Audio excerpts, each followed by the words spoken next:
Sloppy play dooms the Tigers as LSU drops game 1 at Ole Miss. We've got your recap. It's Locked on LSU. Here we go.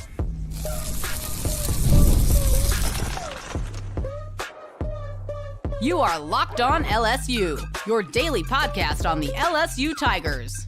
Part of the Locked On Podcast Network, your team every day. Okay, let's get it. It is Locked on LSU, your team every day. I'm your host, Matt Moscona. Thanks for being here with us. LSU drops game 1 at Ole Miss, 6-3, and it was a sloppy 8th inning. That was LSU's undoing. We're going to recap it here. So thanks for hanging out with us. If you are an everydayer, you are familiar with this refrain. Looking for my notes from... I can't find it. Looking for my notes from LSU's game against Bethune-Cookman on Tuesday, and I told you that in the 7th inning of that game, if you were here, and shout out to the everydayers, that ultimately games like that would be this team's undoing. Whenever the season ends, however it would come at the hands of what happened in that very sloppy 7th inning on Tuesday night against Bethune-Cookman. It came an inning later on Friday night at Ole Miss. Let's just start right there with the 8th inning. Then we'll go into the entire ball game so we can recap this this atrocity and get past it and move on to what's next. But the bottom line is it's just not a very good baseball team, and there's a lot of baseball still to play, as we all well know at this point. The beauty of baseball is you can come back tomorrow and win a game, and then it's even and you go into a rubber match. But ultimately, you just realize time and again, these are the types of things that when this season ends, it's what's going to cost this team. So let's just start right there in the 8th inning with what ultimately was this team's undoing in this ball game. Not only defensively in the bottom of the 8th, but you look at the top of the 8th, beautiful at-bat by Mason Braun, who got the leadoff single, and then leaning off of first, leaning towards second, ultimately gets picked off at first base. So in a tie ball game, you've got after Cowan came in the 7th, got Ole Miss quietly in order. Your pitching had completely stymied Ole Miss since the leadoff homer in the bottom of the 2nd. You're now in the top of the 8th. You get that leadoff single, and Braun gets picked off, and then you go strikeout. And then in the bottom of the 8th, the entire thing just completely unraveled, and Ole Miss hit 2 balls out of the infield, and one of them was a 200-foot pop-up that scored a run. That is just an atrocity for a college baseball team. And I've said this a million times. If you're going to sacrifice defense for offense, then you've got to be able to hit. And this team just doesn't hit enough. I want to hat tip Hunter Elliott, who I thought pitched very well in this ball game, but LSU just blew so many opportunities. So if you're going to be a team that sacrifices defense for offense, you can't put up 3 runs on 9 hits and leave 8 on base and expect to win a road game in the Southeastern Conference. That's the bottom line. So Becerra leads off the 8th. He hits the grounder to second base, and he singles. Okay, it's actually on the left side, but your second baseman was playing over there because you were shifted. So then Utermark hits the ground ball to the left side. Klaus is in there.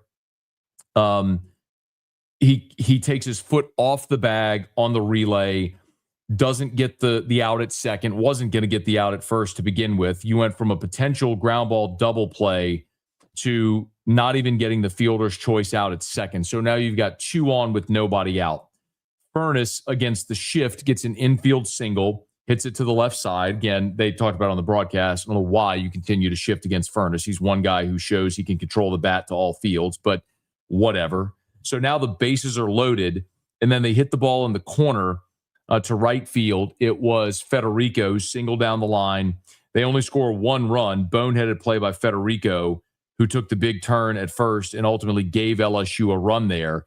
So only 1 run's in. It's not out of the question. So you've got, at this point, second and third with 1 out, and they safety squeeze. Again, the the ability to get a bunt down, which LSU couldn't do with Dardar in the fourth, which we'll talk about. They get a run home 5-3. Again, the only ball that's left the infield is Federico's long single. And then they hit a sac fly, which scored Furness from third. It was Randall who hit the sac fly 200 feet. I mean, Furness can't run, but he knew Stanfield's out there, and Stanfield doesn't have a great arm. And so they scored.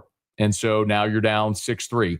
And they did this on one base hit that left the infield. Just an atrocity. It's just a defensive atrocity. It is puke defense watching this team right now. They're just not any good. They're not any good defensively.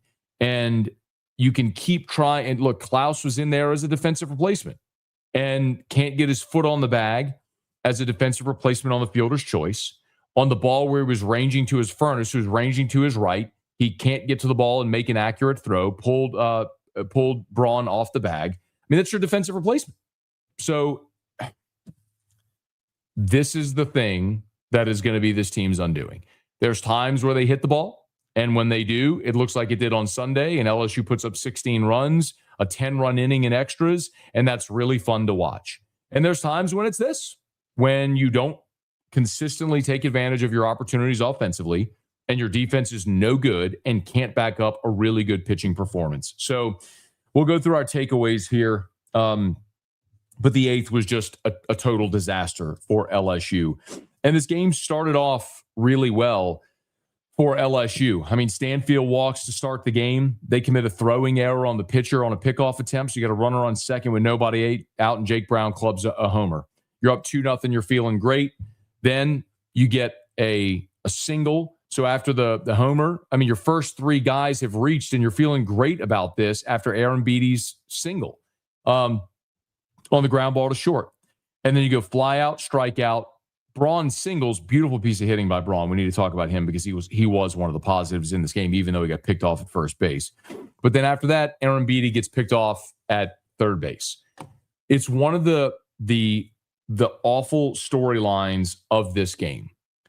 We could talk about the eighth inning and how awful that was for LSU. Both Braun getting picked off in a tie ball game when he had a leadoff single, and then all the atrocity that we just saw talked about the bottom of the eighth. But then look at everything else that unfolded. You had Aaron Beatty getting thrown out at third base, venturing too far off the bag. In the bottom of the first, Cerna can't catch a fastball. He can't catch a fastball. I mean, it was a fastball strike thrown by Casan Evans. It pops out of his mitt, and he doesn't have the awareness to hustle to the baseball. He starts to go to the ball, realizes, oh, if I leave home, nobody's covering. And so Evans tries to charge. By that time, it's too late and the run scores. Like, you gave him a freaking run without the benefit of a base hit right there. Aaron Beatty in the third inning. You waste a runner at second base with nobody out. You got a leadoff single, then an error on the throw, which put the runner at second base with nobody out. And then you go double, fly out, ground out. You just waste. Aaron Beatty, that was in the first inning. You just waste the top of the third. In the eighth, Braun getting thrown out, like we just talked about, after the leadoff single. In the fourth inning, you've got right there, first and third with one out, and you don't score a run. You go strikeout to end the inning with a runner at third. Dardar can't get the friggin' bunt down to try to score a run. I mean, this is elementary baseball, and you have major college baseball players who can't execute simple plays. Like, it's so sloppy. How about just out of the eighth with Klaus off the base at second when you're trying to execute a fielder's choice? At that point, you'd have a runner on first with one out.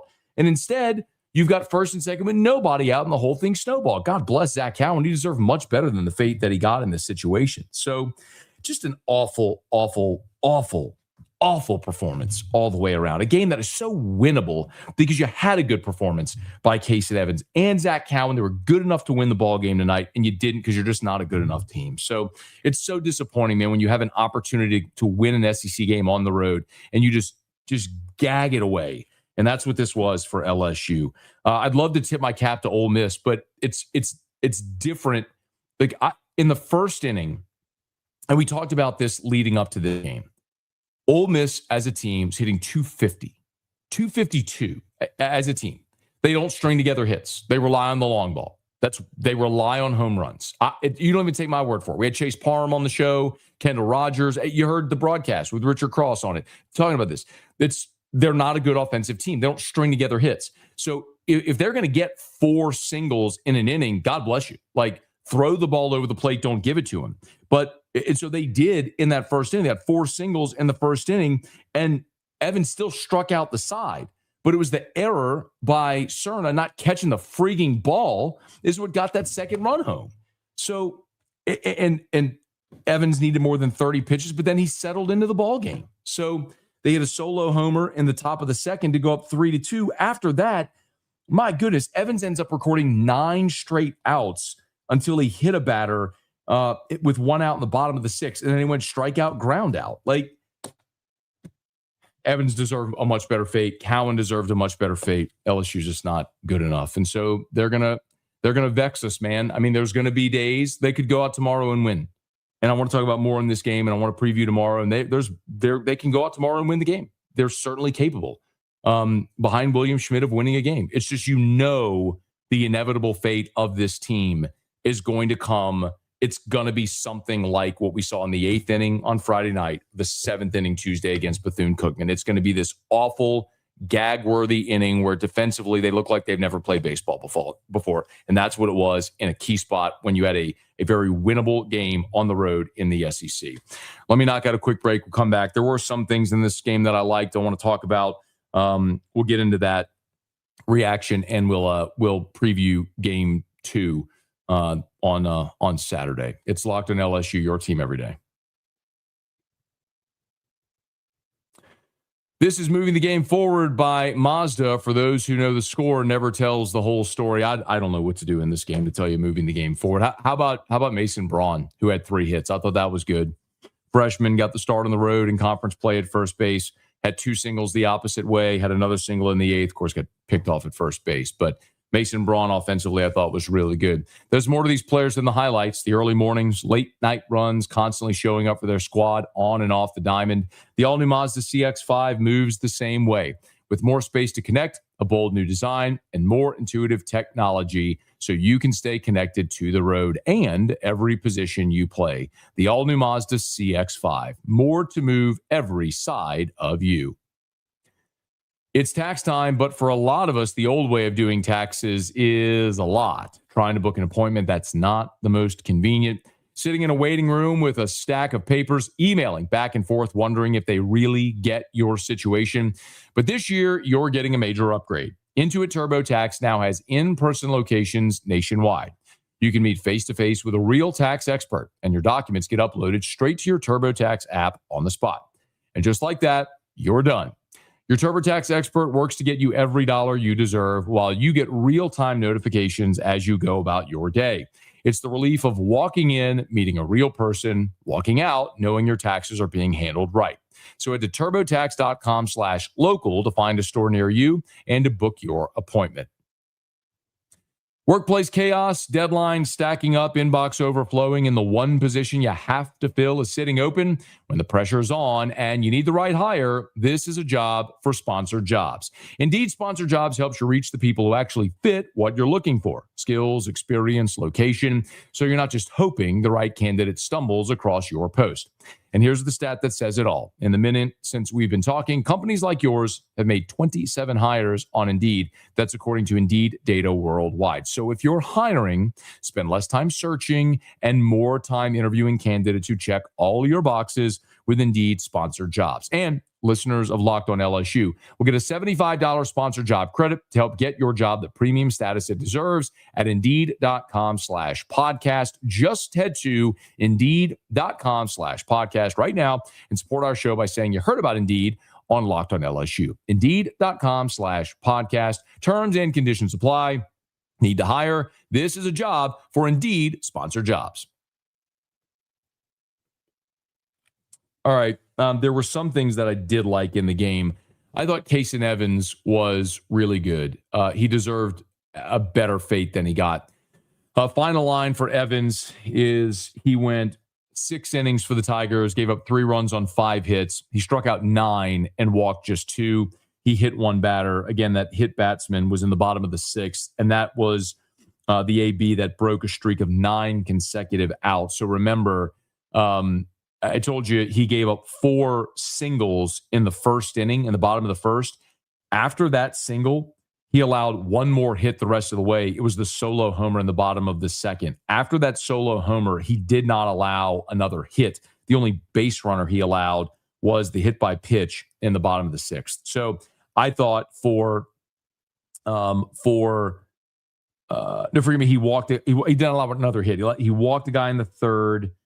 And that was it. He walked a guy in the 3rd, and then because he had a walk in the 1st. He walked a guy in the 3rd and then had the hit by pitch in the 6th. But I thought Casan Evans was plenty good enough. You get your starter on a Friday night to give you 6 innings of 3-run ball, and doesn't allow a run after the 2nd inning. I think that's plenty good enough to win on a Friday night if your offense shows up. They just didn't. I will give a hat tip tonight to Hunter Elliott. I thought Hunter Elliott was really good too. He went 6 innings, 2 runs on 8 hits, struck out 8, walked 1, did not hit a batter. Very similar line to Evans. And Elliott is one of those guys that if you're a college baseball fan, whether you love Ole Miss or hate Ole Miss, Hunter Elliott's one of those guys that you can respect. As a true freshman, he was a great prospect, if you recall. He was one of the reasons he and Dylan DeLucia that paced Ole Miss to the national championship. And he was a dynamite lefty. And as a sophomore, he ended up having the UCL injury, had the Tommy John. I don't even think he had Tommy John. I think he had the sleeve. But either way, because they tried to get him back quicker, it didn't work. He ended up having the Tommy John, cost him 2 years, and he just never regained his velocity. I mean, you see it. He's a upper 80s, low 90s fastball guy, but he's an incredible pitcher. A guy in his 5th year of college baseball, he just knows how to pitch. And there's certainly a beauty and simplicity of filling up the zone and knowing how to pitch to hitters and executing a game plan. And I thought Hunter Elliott did that tonight. It's a bummer for LSU because Elliott's a guy, because he relies on the changeup, but because he doesn't throw it for a strike, if you spit on the changeup, you can get his pitch count up. And he's a guy that really hasn't been able to extend much beyond the 4th or 5th. Well, in this game, he got Ole Miss through 6. And Ole Miss has a very thin bullpen. And what you really needed in this ball game was to have Ole Miss rely on their bullpen. But Elliott ended up getting them through 6. So that's disappointing. Now, Waters didn't record it out. He walked 2 hitters. Hooks came in and got the final 9 outs for Ole Miss. He threw 48 pitches. So Hooks is probably done for the weekend, but you would have really liked to have had them extend a little deeper. So Hunter Elliott did his job. So hat tip to Hunter Elliott. I thought Braun was a bright spot in this ball game, despite the fact that he got thrown out, get picked off at first base after the single to lead off the 8th. We've talked a lot about what do you do at first base, and to be very honest, we were looking at on After Further Review today. Ryan Terrio and I were looking at the starting lineup when it was posted. I was a little surprised to see Braun, not because I don't think Braun's capable. We've talked about that a bunch. I've been calling for Braun to play at first, and it was just surprising because Elliott, as a lefty, I thought that Jay might try to load up the lineup with righties tonight and probably have Yaman somewhere in there with Arambidi and Cerna. What they did was they caught Cerna, DH'd Arambidi, and I thought maybe they'd put Yaman at first, but they went with Braun, and it proved to be the right decision. Braun's first 2 hits were both to the left center field gap. He went single-double in his first 2 at-bats, and then he had a dead pull single in the 8th against Hooks. So he got all 3 hits against 2 left-handed pitchers. So I thought a really encouraging performance by Braun. And the more Braun keeps performing like that, the harder it's going to be for Zach York to find his way back in the lineup. I'm sure Jay Johnson said this week that York's not done playing and he'll still have ABs and opportunities. I'm sure that will happen.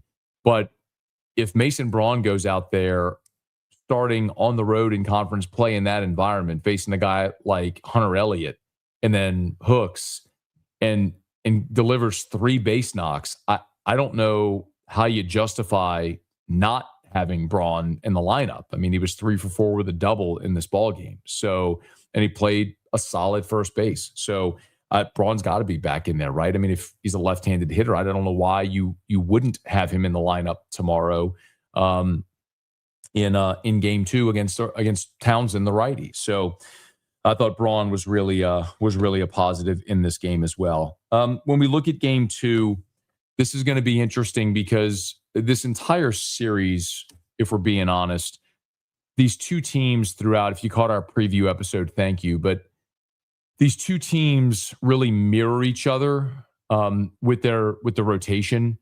Evans and Elliott, statistically very similar, very comparable. Big strikeout numbers, comparable walk numbers as well, and innings pitched.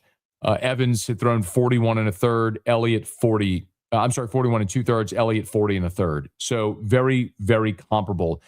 Coming into this, Elliott with 60 strikeouts, Evans with 59. So Evans with 21 walks, Elliott with 26. I mean, they were so similar. Just one's a veteran righty and one's a veteran lefty and one's a young righty. But you look at game 2, you have 2 sophomore prospects with Schmidt going against Townsend. Now, Cade Townsend is a sophomore who is a draft eligible sophomore, and he's a guy from the right side that's going to run it up there, mid-upper 90s. And you look at some of the draft projections, you'll find draft projections that have him as a top 10 pick. I don't think that's going to happen. Some of the scouts I talked to seem to believe that, it tends to happen. The high school prospects and the lefties tend to go higher. I think Cade Anderson last year. But Townsend is still a guy that's at worst a back of round 1, early round 2 guy. So you're going to face a prospect tomorrow, but so is Ole Miss in William Schmidt. And again, their numbers are comparable, except that Schmidt has thrown more innings on the season. 41 innings pitched, 56 strikeouts for Schmidt. Townsend has 46 strikeouts in just 29 and 2/3 innings pitched. So you're talking about a dude with big-time stuff and big-time strikeout stuff that's going to be a real challenge for the LSU hitters. And by the way, Townsend only has 7 walks on the season. So he's going to fill up the zone, and he is going to strike out a lot of hitters. You're going to have to take advantage of opportunities when you get them. You can't run yourself into outs in game 2 against a guy like Townsend. He's just too good. Your opportunities, you may have 2 or 3 innings against Townsend or in this ballgame where you actually have scoring opportunities. You're going to have to maximize those, and you're going to need a big outing from William Schmidt. So the Tigers, after this loss, fall to 6-7 in conference play. Ole Miss with the win moves up to 6-7 in conference play. LSU and Ole Miss are part of this clump of like 10 teams in the SEC where you get the garbage at the bottom with South Carolina and Missouri. And you have the really elite teams at the top right now with Georgia and Texas. So you're looking for, Bama's right there as well, I guess, but Bama lost tonight, game 1 against Arkansas. But anyway, the point being, you have this big clump of teams that are all right now approaching the halfway point that are vying for and jockeying for positioning in the conference standings. So every game is so integral as you hit the halfway point. So it's a big opportunity for LSU in game 2, but they're going to have to do it against a really good prospect in Townsend. But you have one going in your own right, in William Schmidt. So it's a massive opportunity. To win the series, you're going to have to win game 2. So you're going to need a giant outing from William Schmidt. Townsend's a righty, so I would assume LSU will line up. We'll throw out a lineup with a bunch of lefties. I don't know how you justify taking Aaron Beatty out of the lineup. I know we've seen Cerna catch Schmidt, but maybe Aaron Beatty catches Schmidt. If you're trying to get another left-handed bat in the lineup, maybe you look somewhere down your bench. Perhaps you could DH York, or you could play York at first and you could DH Braun. But after this, Braun's got to be in the lineup one way or another. Maybe it's an opportunity for York to get in there and see if he can run into one, fastball and Deadpool one to that short fence. So Tigers lose game 1. I'm just scanning through my notes to see if there was anything else I had. It was just an ugly night for LSU. Braun struck out 3. It's hard to fault Jake Braun. He had the 2-run homer. He only scored 3 runs on the night. Braun gave you 2 of them, but he had 3 strikeouts. It's interesting because that's kind of the Ole Miss approach. They'll take 1 for 5 with 3 strikeouts if the one is a 2-run homer, and that's what Braun gave you tonight. Aaron Beatty had a base knock in the ball game. Milam was 1 for 4, and the one for Milam, he struck out on 2 high fastballs, but the one for Milam was finally some good baseball fortune. The little flare that landed. Steve, it's what the first bit is where the second baseman and the right fielder were overran the ball. It's about the first good of baseball fortune that Milam's had in about a month. Cerna had a couple of hits in the ball game. Again, I don't know how you justify taking these young guys out. I know I've beat the drum a lot for Cerna and Braun, but they keep showing you why. You missed on these transfers. You missed on York. You missed on Dardar. You missed on Simpson. You missed on Caraway. So play the young guys with the super high ceiling. And I mean, you had 2 guys in the lineup tonight with multi-hits, and it was Braun and Cerna. So you got to keep playing the young guys. If they want to get another left-handed bat in the lineup, maybe it's York. But again, you're going to take Cerna or Aaron Beatty out of the lineup. Hard to justify that. All right, just a few takeaways after a really disappointing night there in Oxford, where it was a game that was there for the taking, especially at a tie ball game with the leadoff man in the top of the 8th, and you get picked off and go strikeout, then completely implode in the bottom of the 8th. But great thing about baseball is you can flush this one, come back, and play another game tomorrow. So Tigers will play Ole Miss in Game 2 there in Oxford on Saturday. Game 2 is set for a 4 o'clock Central Time first pitch. It'll be Schmidt against Townsend, and it's a game where Tigers really need Schmidt to deliver and go have a nice day and see if they can steal one and find a way to force the rubber match on Sunday and get a series win. All right, that'll do it for us here. Hey, thanks so much for hanging out on this Friday night. If you're with us live, please smash the like button, subscribe to the channel. If you're on demand, both podcast or YouTube, please subscribe on your favorite podcast app or on YouTube. And one favor I do have to ask, if you're live with us on YouTube or if you're watching on demand on YouTube, I would still really appreciate it. Please continue watching with us on YouTube. But please go into your phone, your favorite podcast app, search for Locked on LSU, and hit the subscribe button on your favorite podcast app, because that'll still help us with search and all different types of things for people who do love the show on podcasts or look for LSU content on podcasts. They can find us there. So I greatly appreciate it. All right, y'all. We'll be here for a post-game episode on Saturday after the game, and football Tigers are back on the practice field Saturday. We do have full media availability in Tiger Stadium. So after that practice ends, and as soon as I can get home, we'll fire up a practice report. So we'll look for you there as well. Okay, y'all. Until next time, it's Locked on LSU, your team every day.